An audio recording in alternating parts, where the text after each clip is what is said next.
What's up, everybody? Come on into the Rooted in Progress Stream Center. We got a real good one for the folks today. We got a good show today. I'm looking forward to it. How you feeling today, Terrence? Man, I'm feeling fantastic. Other than the allergies that's been kind of kicking my tail for the first half of this week, man, I'm just glad to be here. Oh, it's the allergies that got you. Yeah. Okay. Yeah. Okay. Well, it's okay. We're going to get through it together. We're going to get through it together. Yes, man, we are. It's a fun show. Yes. Looking forward to it. Welcome to Rooted in Progress, everybody. We're your hosts, Deanne King, Terrence Middlebrooks. We have an exciting show today. I want to hop right on into it. We are going to be talking about the movie Sinners. Yes. If you haven't seen it yet, my goodness. Yeah. Shame on you. Oh, man. Do better. Yeah. Get with the times. Make it a priority. Make it a priority. Get out this weekend. It's a Go check it out. phenomenal film. Ryan Coogler, starring Michael B. Jordan, but Bump Michael, even though that's going to be my man one day, but Bump Michael, we have a Sinners actress on our show today. Miss Emonie will introduce you all to her soon. But then we also have a local film producer in the studio with us right now, Miss Tamia. And so we're going to introduce him to you all a little bit later. We'll be talking about the future of Black cinema. If you are joining us live right now on the Facebook, through Facebook or the WFLA app, make sure y'all engage. Go ahead. Yeah. Make sure y'all like. Make sure y'all leave some comments if y'all have questions for our guests. For sure. Don't be ashamed. Yeah, this is an interactive podcast. We love y'all. Yeah, we want to hear from you. We love y'all all. so bad, too bad. All right, so if you haven't seen the movie Sinners, we got a little taste for you. Let's show them what's happening, Terrence.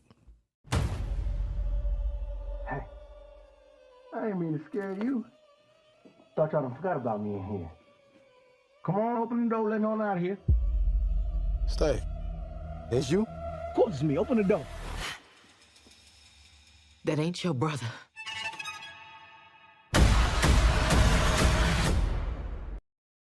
All right, that was a nice little sneak peek, little taste teaser of the movie Sinners. Bringing in our guest on Rooted in Progress today, we have none other than Miss Emonie Ellison, who actually plays and stars, and she's an actress, and she's amazing, coming from Louisiana, featured in the film Sinners. How you doing, Emonie? I'm good. How are you, Deanne? We're great. We're so happy to have you. Yes, we give all the flowers. We give all the flowers for our guests. We also have the incredible Miss Tamia, who is a local film producer right here in Tampa Bay. What's up with you, girl? Yes. Yes, what's up? I'm happy to be here. Thank y'all. Yes. We're so happy to have you all as well. For folks who don't even really know what's going on about with Sinners, right? It's a horror film that's not all about horror. Like, it mixes culture, religion, horror, vampires, all of the things. Emonie, give us just your take on this film and the overall message that came out of it for you. Yeah, so I mean, I think you said it pretty well. It definitely is not like one genre. It's got comedy, it's got romance, it's got horror, jump scare, thriller aspect. It's got all of the things. So like you said, if you haven't seen it, what are you doing? Yeah. You are missing out. But I think Sinners is so rich. I've seen it twice now, not just because I'm in it, just because there's so much to pull from it, with all of the symbolism that it entails. Ryan Coogler did an amazing job with this film. But I think right off the bat, the first time that I saw it, for me, as a believer, was the spiritual aspect and the duality of the good and the evil and the light and the darkness. And so I'm sure we'll go more in depth on that because I have a lot of things to say about it. But I think that would be the main thing that jumped out to me initially. And yeah, there's so many things you can pull. I saw it again this past week, and I actually took notes throughout the movie because there's so many things again that there are to unpack, and there's so many things I was like, oh my gosh, I didn't notice that the first time that I watched it. And so I have like a whole full page of like notes. And again, I'm gonna see it again just because I think it's something that you just continue to pull and pull and pull and pull from. And there's just so much there. Well, my question to you, Emonie, is being on set with some of the Hollywood's heavy hitters. Michael B. Jordan, Ryan Coogler. Talk about that experience. It was a wonderful experience. I mean, you had to contain your fangirlism, all that, right? Yeah. Yeah, a little bit. Okay. Usually it's pretty professional for me. Mhm. But and growing up, I just had some well-known like friends, so I think it was kind of not second nature, but you know what I mean. Right. But no, all films are not treated the same. All production Mhm. sets, all sets are not the same. So it was really, really refreshing to be on a set with people who were just people. So humble, so kind. Ryan does an amazing job of giving you creative freedom and kind of letting you fill it out, making sure you're good. There's just a lot of grace there. And it just was a super, super like family oriented environment. I didn't feel out of place. I was only on set for one day, which I wish it was a lot longer. I will, and I would love to work with Ryan again. So Ryan, call me. Shoot your shot, girl. That's what I'm talking No. about. Okay. No, but everybody was very kind. Omar, who plays Cornbread, Yes. I play Therese, which is his wife. Very, very humble. I had the pleasure of being on set with a lot of the main cast. Delroy Lindo was in my scene. Mhm. Michael B. Jordan obviously was in my scene, if you've seen the movie, as well as Omar, which he plays Cornbread. Yeah. Yes. And like I said, everybody was very welcoming, very friendly, very kind. We all sat amongst each other, and actually, Michael, I think, spoke to me first. And it was just regular Hello. banter, regular Yeah. banter conversation. And a lot of people have that question, like, did you get to meet Michael B. Jordan? I know they'd be like cutting clips and putting them together, but I actually was able to be on set with him. And as a Wow. rising actor, these opportunities are amazing, and I've just Yeah. been super blessed to have opportunities where I am working opposite of the main cast or the main characters, and so it'll look great on my reel. Absolutely. But yeah, I'm just super appreciative. A huge blessing for you. I was going to talk about you working with Omar and Cornbread, his role, because I love the comedic relief even in the part that you played, because it was such a moment, especially as a Black woman, like, oh baby, what we talking about? Like, you know what I mean? Like, and so it was a real moment in a horror film, right? Yeah. Where I think a lot of people could see themselves as their Reese, you know, because that's real life. Like, Yeah. Terrence, you got to check with your wife before you make a decision, right? So it's just one of those things where it's like, hey, it was real. And I love that you mentioned rising actor. Take us through your journey and how you even got to roles like the one that we're talking about today. Yeah, so I went to college, you know, the usual plan that your parents want for your life. I was actually a nursing major. I didn't finish college. I believe that college is not for everyone as long as you are, you know, putting your best foot forward and, you know, doing something with yourself. So I went to college. As you can see, I cheered at the University of Houston. And then I kind of always had a thing for the drama, even as a young girl. I in Kansas City, and that market is not big for acting and things of that nature. My mom really didn't know which way to go, left or right. And so I don't know if you guys are familiar, but Disney used to do these things where they'd go to different states and they'd have like these auditions, these mass auditions where you could go and you could audition. So my mom would take me to stuff like that. But when I moved to Louisiana. So I went to college. Like I said, college is not for everyone. Life was life in. I got on academic probation, and my dad was like, I'm not paying out of state tuition anymore. So either you need to come to Louisiana or you need to go back to Kansas City. So I decided to come here to Louisiana, and I think I was up late one night and on the internet, and there was something that popped up for this acting school, which was called Launch Model and Talent. Unfortunately, Launch Model and Talent is not a thing anymore in New Orleans. It didn't survive COVID, but that is kind of where it all started to unravel. I think that was in 2016. So I got plugged into classes. I got to work with some other great actors as coaches, Billy Slaughter, Nicole Beret, Terrence Rosemore, just to name a few. But anywho, I went to something called Industry Network. And so Industry Network was out in LA. It's kind of the same deal as the Disney thing. You'll go out, you'll do monologues and scenes and showcase your talent to managers, casting directors, and agents. And then you'll get callbacks. And then once you get callbacks, the whole point of all of it is to get an agent. Right. So anyway, when I came back from that, I got my first agent who was based in New Orleans. It was Clear Talent Group South back then. Clear Talent Group South is no longer an agency. It's now Beck Talent. But anywho, that was my first agency. And then I started from there. Kind of right out of the gate, I booked Body Cam and NCIS New Orleans like back to back. And I was like, oh my gosh, is this what this is? I'm that girl.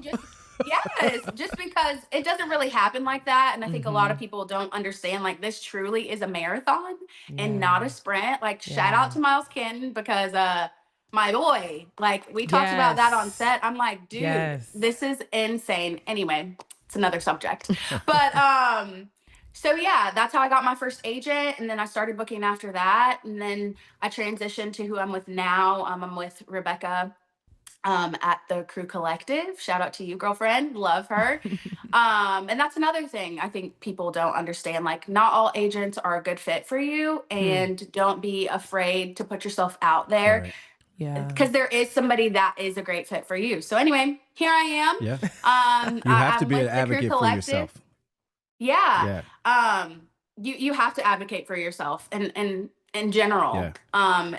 So anyway, I just continue to audition. Like I said, it's a marathon, not a sprint. I've learned to fall in love with auditioning. And if I'm happy with my audition, then I'm happy. I always pray before my auditions and thank God for the opportunity. And God, if it's your will, like, let it be done. Right. When I did A Man Called Otto, Juanita Jennings told me, Tom Hanks. Yeah. She said, you know, God is my agent. And, you know, he's the one who opens and closes doors for me. And I'm like, yes, girl. Yeah. Yes. That's and real. So I think, in this realm, you know, acting and like being a creative and the other sides, the production side and all the things, because out here it's a grind. Okay. So yeah, whatever God has for me is for me. Right. And surprisingly, actually, the scene that I'm in the movie is not even the scene that I auditioned for. Oh, wow. Which I'm so thankful. That scene is still in the movie, but you don't even see the sharecropper's face. And she has like no screen time, and it's not opposite of anybody. So I'm like, okay. And again, I've just been blessed with the opportunity. Yeah, I've been blessed with the opportunity. Same thing with NCIS New Orleans.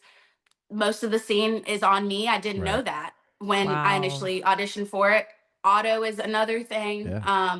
Juanita actually handpicked me. It's not initially who they cast for the younger version and the flashbacks of her. So you've worked again, with some heavy hitters, some Michael B. Jordan. You just mentioned Tom Hanks and A Man Called Otto, Mary J. Blige in Body Cam.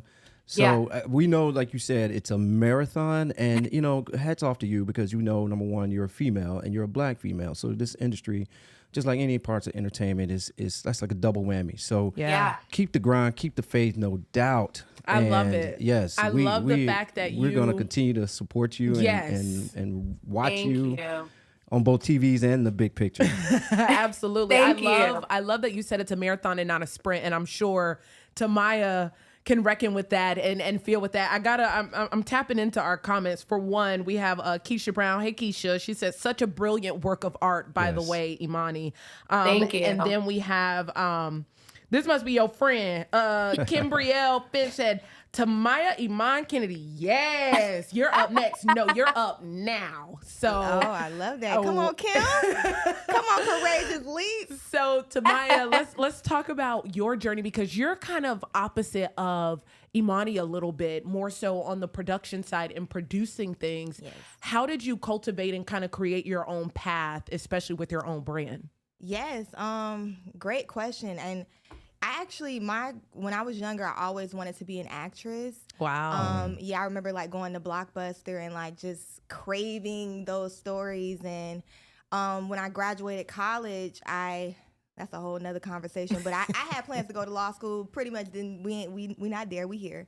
But I really wanted to do something that made me happy. But I also wanted to create opportunities not only for myself but for others.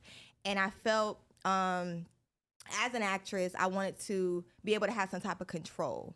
And I feel like that's how I came up with Black on the Scene, with being able to be behind the scenes and having more control with the stories that we're telling, being able to give more opportunities for Black people on set, so they can have that chance and opportunity when a lot of people say no and we can say yes to ourselves. Ooh. So yeah, that's really why I got started with my company, Black on the Scene, and just been doing a lot of work locally, and I've been blessed to be able to do that for the past 5 years. Tamia, take us through just an everyday work day for you, or project, I take it. Okay, yeah. For those that don't really understand the difference between a producer and a director of a movie. Yes. So with producing, you're at the project from the entire phase. So you're in the pre-development aspect. So whether you're trying to help find the story, whether you're trying to help find the crew, the cast, finding the money.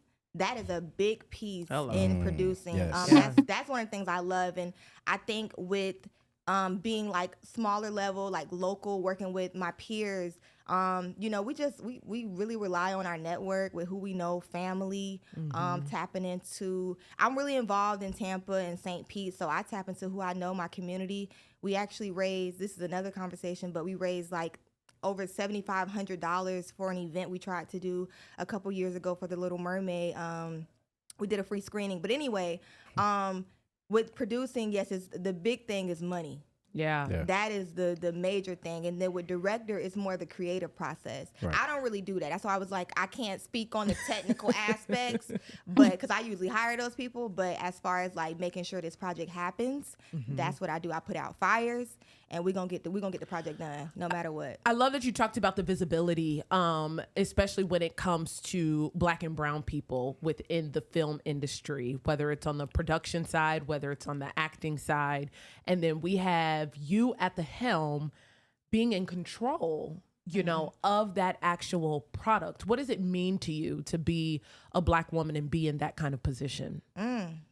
It means everything. I remember when I first got started, I was trying to be very intentional, like, why am I doing this? And I remember a study from McKinsey & Company. They had a fact that it was only about 6% of Black people making up behind the scene roles in film. And that is a problem. And again, like, I just wanted to be in that space. And I think as a Black woman, just, growing up, I wish I knew what a producer was. All I knew was acting. I didn't know that you could be that behind the camera. And I think I would only hope other, children growing up can see that and say, hey, like, I can do it. And even being on this platform, Rooted in Progress, y'all are doing an incredible job. Because this is what matters. Black representation in media. That's what it's about. Yes. And come on. Y'all are doing incredible work. This is what matters. People are seeing this. Kids are seeing this. And y'all inspiring the next generation. And I'm a part of that. Yes. Thank you. That means so much to me. And speaking of, I want to bring us all together for this, because when we look at a film like Sinners, right? Iman, if you can talk about what it meant for you to even be on set with all of these people who look like you, and even the people calling the shots looking like you. And then Tamia, you from a production and a producing standpoint, how does it make you feel knowing that this is happening, that there is a movie like Sinners out that has a majority Black cast? That is rare. And has somebody leading and writing, producing, directing, and it's a Black man. So Imani, if you can take us through what it felt like being surrounded by that on set.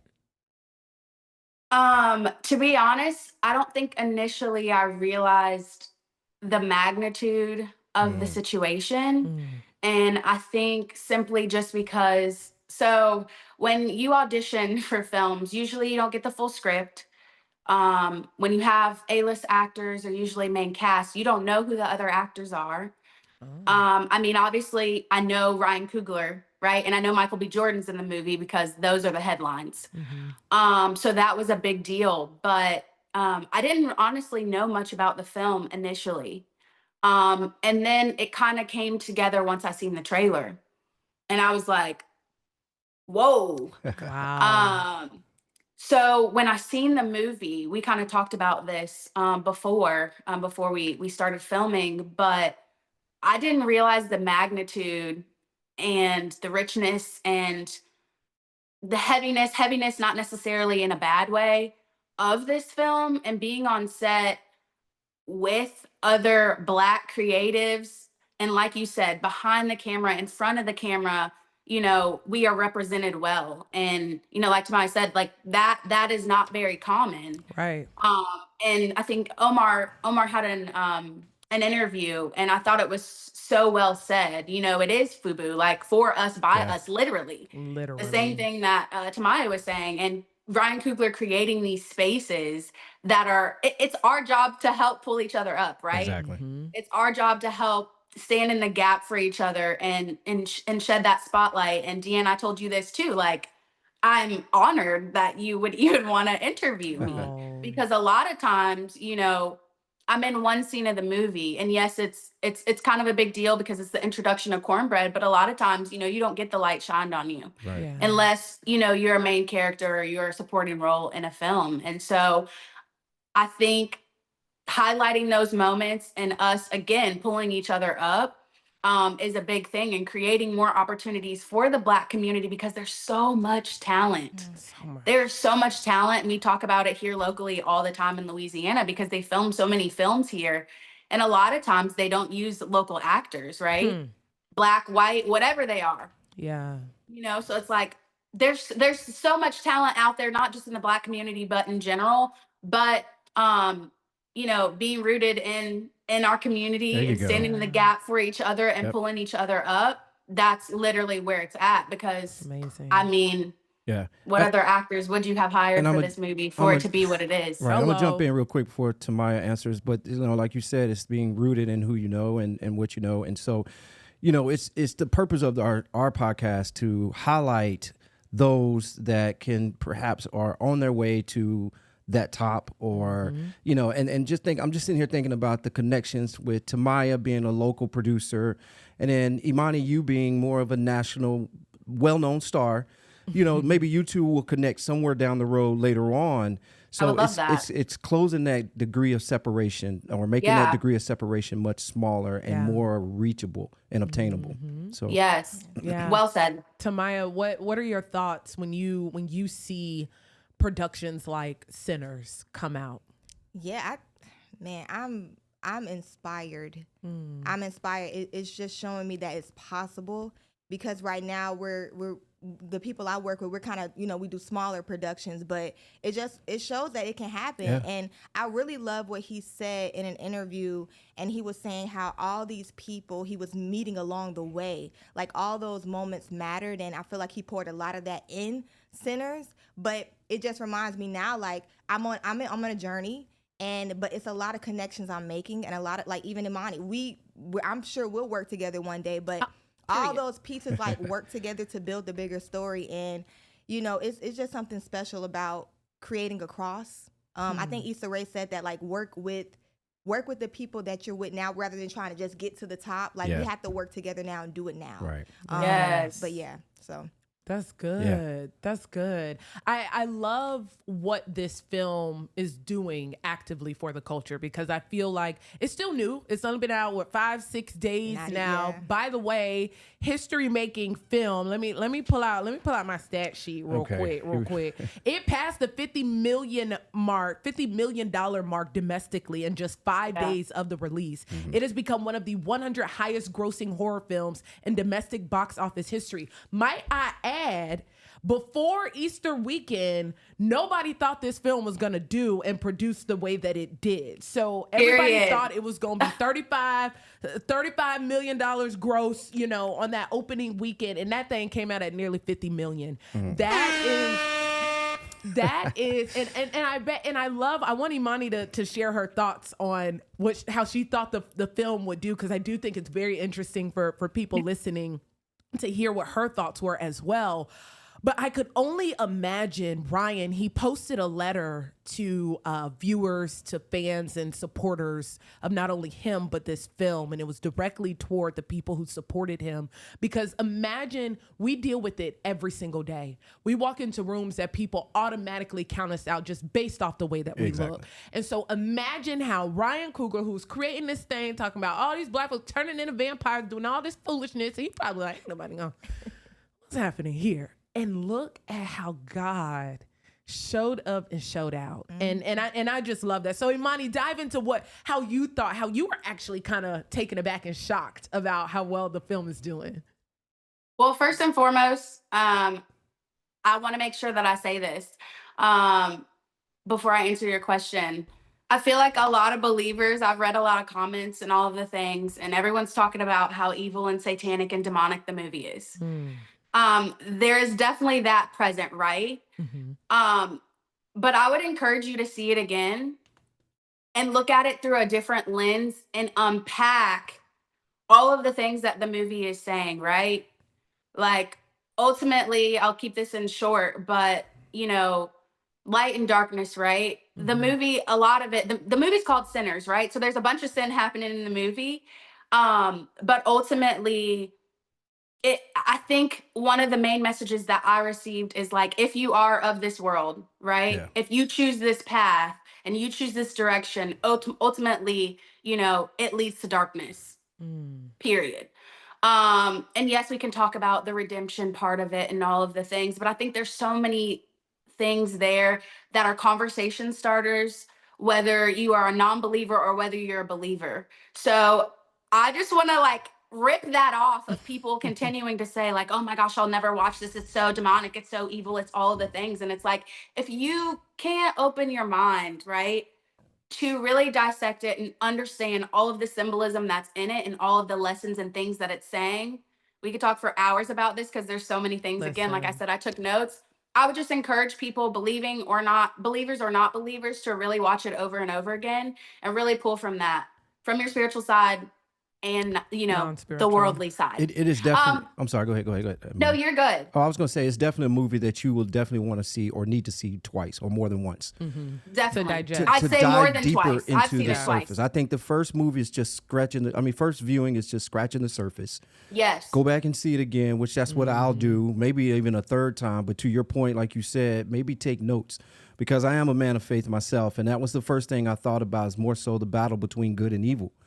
Yeah. Jesus was tempted by the devil in the desert. And so therefore, with that being said, it's like those are the temptations. And if you walk in this with a mindset that, oh, this is all about sinning and this is all about the devil and all that, then you're going to miss probably the ultimate point of it.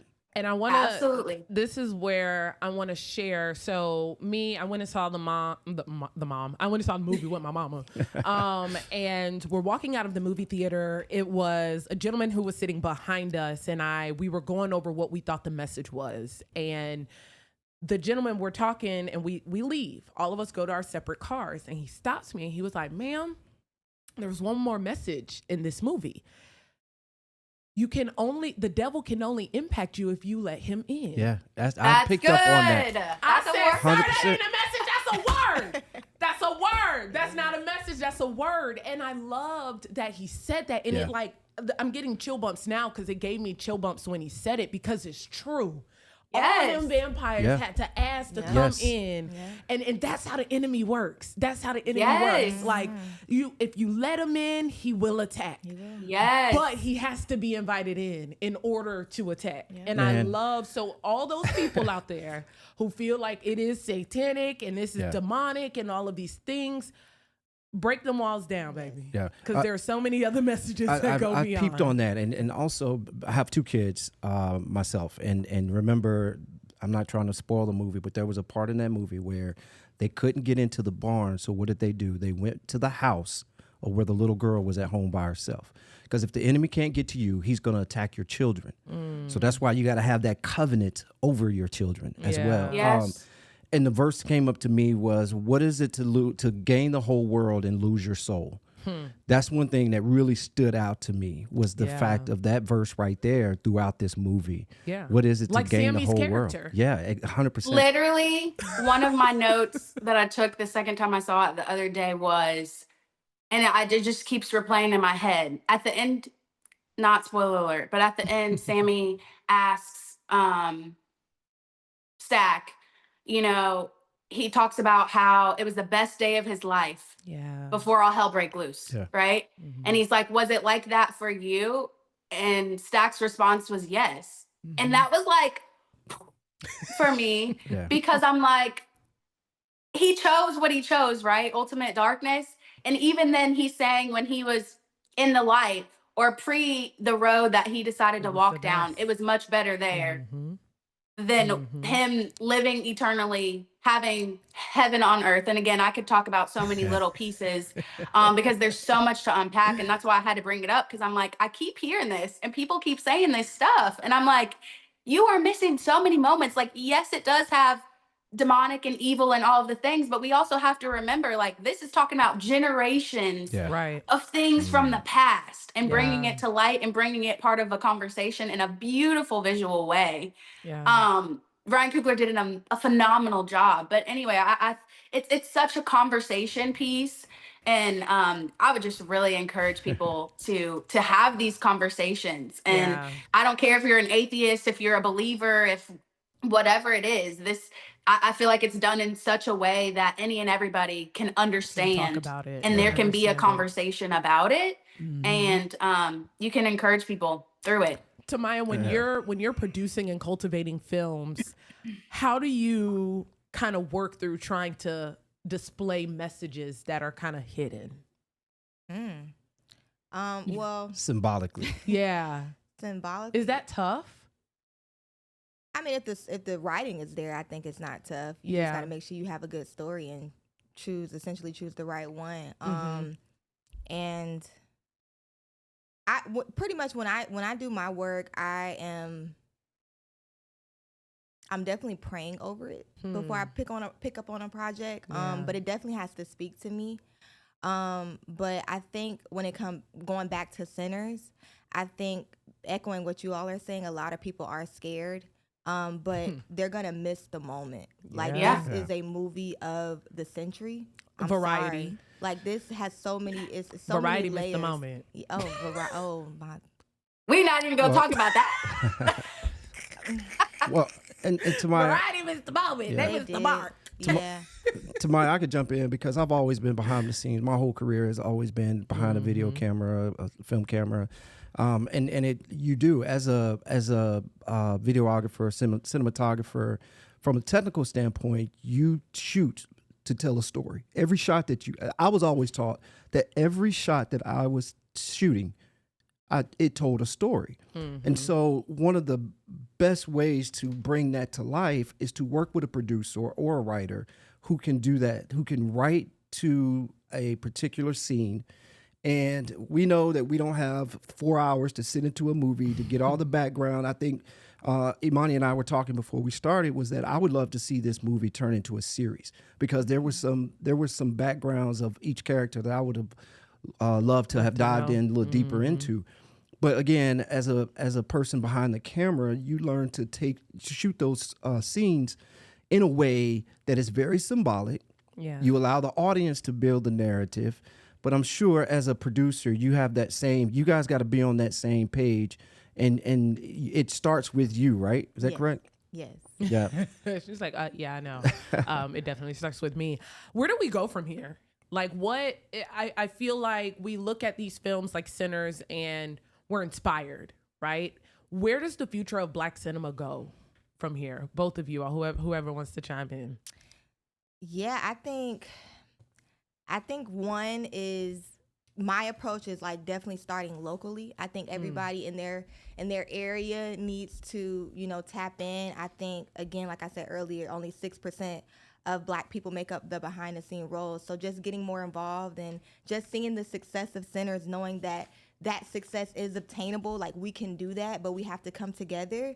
But just as a whole, like this film has really just validated us as a whole. Like our Black storytelling, it's special. It exists. We've been doing this for a long time, but people are finally paying attention. Like we've been showing up, we've been supporting our films, but now other people are like, oh, okay. They can perform at a high level. Like we always perform at a high level.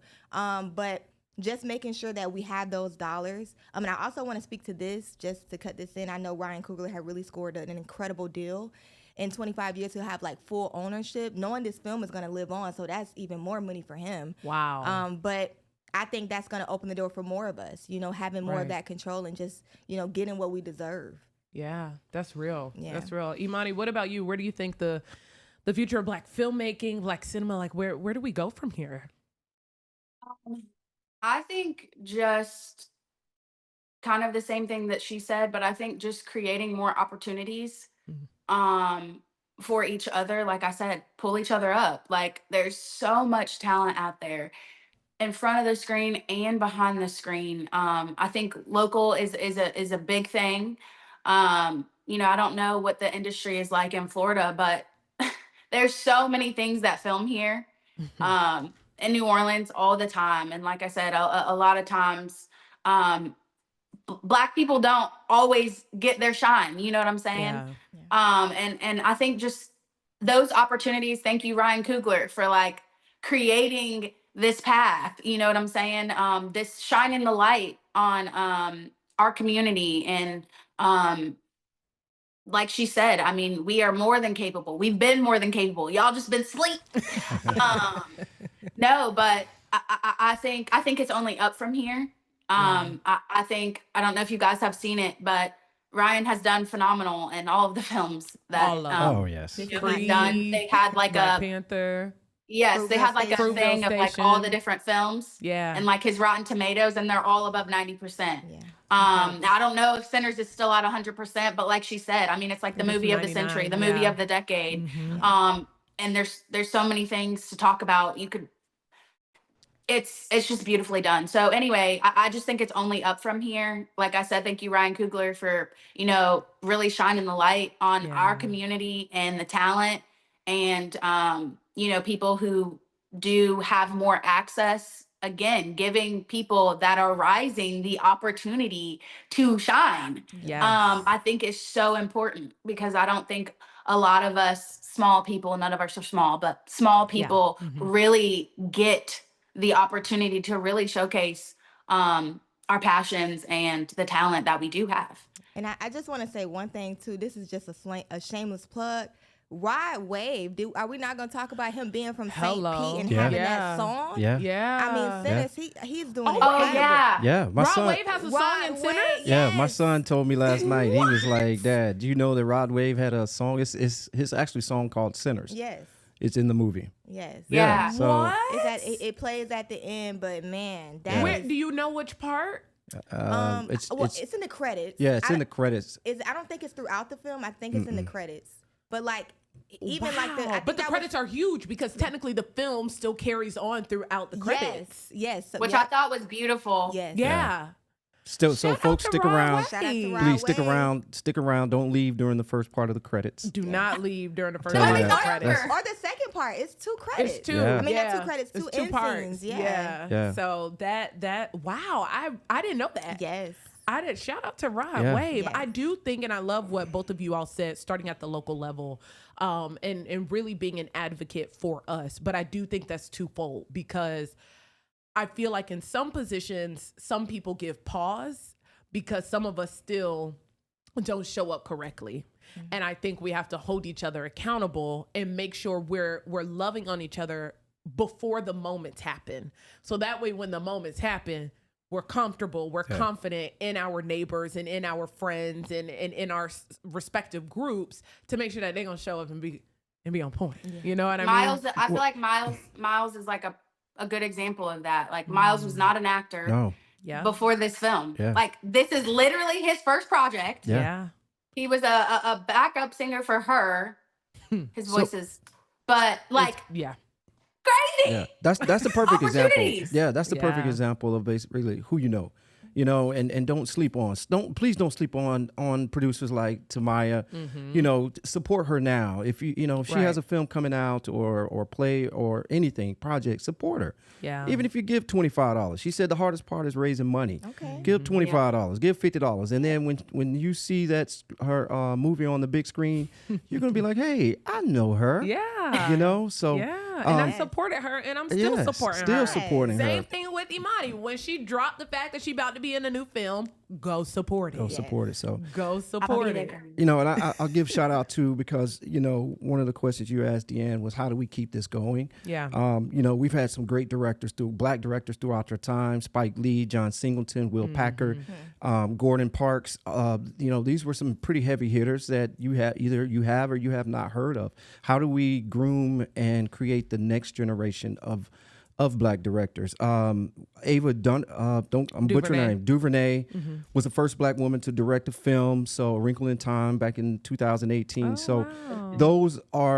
is how we can get out here and support, and this is how we can keep this going. Is knowing these names and producing the next generation of great black producers and directors. And then when you get there, don't forget where you came from. Absolutely. Yes. Typically, Tamia, don't forget about us at Rooted in Progress. Sometimes people get up there and then their head get too big, and they forgot what it was like to be fishing for all these castings and blowing up your agent trying to figure out when's the next audition that I could go to. They forget that. And then their name get big, and they forget the small people. So I feel like as you climb, like you said earlier, Imani, lift people up. Yeah. You ain't gotta lift everybody up. Not everybody. You can't lift everybody up. Can't lift everybody up. Everybody ain't there yet. Yeah. But just remember where you came from and who helped you get there, right? So I can't thank the both of you enough. Tamia, before we go, let people know how they can support you and follow you. Yes, so I am on social media. You can follow me on Black on the Scene. I think it's on that tag. And do you have any upcoming projects? I do. I just got done working on a project with my good friend. He has a project coming out next year. Well, his work is gonna be on a film festival circuit, so we're looking forward to see how that does. Me and my friend, we're developing a TV show right now in the early development, so we can look out for that soon. And I also have a summer film club program for high school students where we teach them about the literary, cinematic, and dramatic aspects of a film through the lens of black cinema. So if you guys have some students that want to be a part of that, we're going to be doing that this summer, and you will be able to keep up with that on our social media. So make sure you follow us. That's amazing. Tamia, I'm mad because you just now bringing that up. I know. I got to do better. Yeah. Right. And that also sounds like a story I'm about to be doing for Horticulture. Exactly. So I'll be talking to you a little bit later. Wow, that's great, man. That's so phenomenal. So amazing. Miss Imani, how can people follow you, support you, especially in your endeavor and in all the things that you do? My social media is there below, Emonie Ellison on Instagram and on Facebook.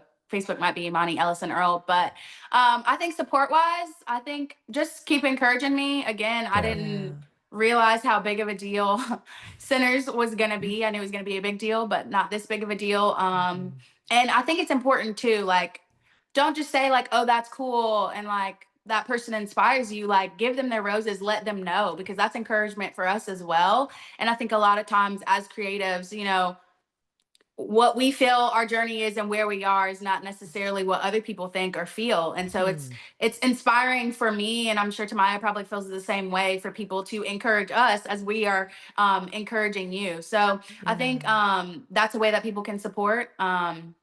And I am looking for more representation to bust in some of these other areas. So holla at your girl. There you go. I love that. But yeah.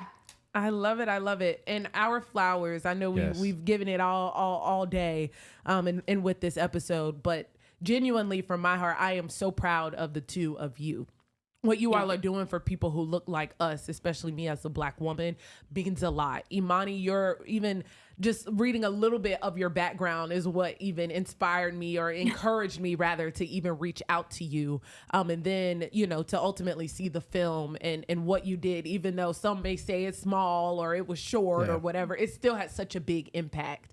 And so congratulations to you. You deserve all of the accolades. You deserve all of the flowers and all of the future roles that's coming your way. Yeah. Okay. Amen. I receive it. Okay. Well, thank y'all so much for hanging with us on Rooted in Progress. Oh, my producer wanted me to showcase our Center's bowl of popcorn. I did eat from it a little bit during the episode, okay? So let me tell you the story. It has real popcorn in it. She went, as she was leaving the movies 2 nights ago, she stopped and refilled her popcorn bowl and just brought it in here to Deanne. Now she's eating. That's not what happened. That's not what happened at all. But yeah, shout out to Sitters for doing stuff like this. My theater didn't offer this, but I didn't get that either. Whatever. We'll take it. Imani, Tamia. Follow your dreams, people. Don't give up. Yes. There you go. Absolutely. That's it. There we go. Yes. Imani, Tamia, thank y'all for hanging with us on Rooted in Progress. We appreciate you. Thank you, guys. Hey, Terrence, I'm inspired after this episode. Yeah. We got more to do. Hey, make sure you join us every Thursday. Sorry, I'm kind of smacking in y'all ear right now. Thursdays at 9:30 in the morning. We're live on the WFLA Facebook page and the WFLA app. Make sure you like and follow us on Spotify, Apple Podcasts, and YouTube.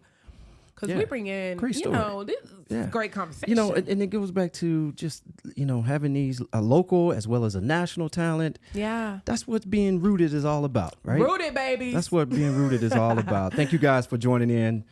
See you next week. Stay rooted. All right.